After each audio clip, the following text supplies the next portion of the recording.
តើអ្នកធ្លាប់ស្រមៃចង់បានកាមេរ៉ាដែលថតរូបស្អាតដូចជាត្រកូល Alpha ហើយថតវីដេអូខ្លាំងដូចជាត្រកូល Cinema ដែរឬទេថ្ងៃនេះក្តីស្រមៃបានក្លាយជាការពិតហើយនេះគឺ Sony FA2 ជាកាមេរ៉ាដែលដោះស្រាយរាល់បញ្ហាសម្រាប់ Content Creator បានទាំងថតរូបបានទាំងថតវីដេអូសួស្តីអ្នកនរគ្នាស្វាគមន៍មកកាន់ Channel របស់ខ្ញុំសុផាន់ណាថ្ងៃនេះខ្ញុំនឹងនាំអ្នកទាំងអស់គ្នាឲ្យស្គាល់អាវុធចុងក្រោយរបស់ក្រុមហ៊ុន Sony នោះគឺ FA2 ដែលទើបតែចេញក្តៅៗក្នុងឆ្នាំ2025នេះ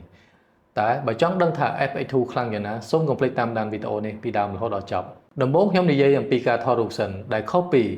FH3 និង FH30 យ៉ាងណាដែល FH3 និង FH30 ផ្ដោតទៅលើតែការថតវីដេអូតែប៉ុណ្ណោះ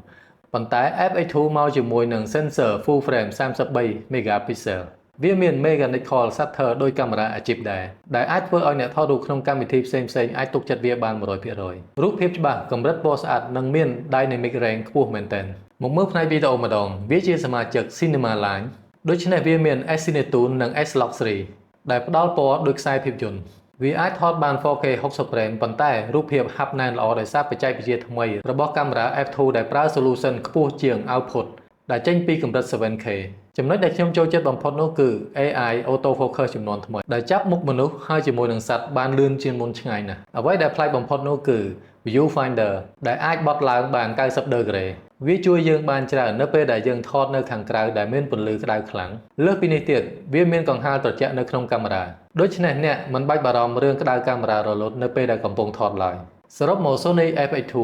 គឺជាកាមេរ៉ាដែលល្អបំផុតសម្រាប់អ្នកដែលចង់បានកាមេរ៉ា hybrid ពិតប្រាកដថតរូបក៏លយវីដេអូក៏ខ្លាំង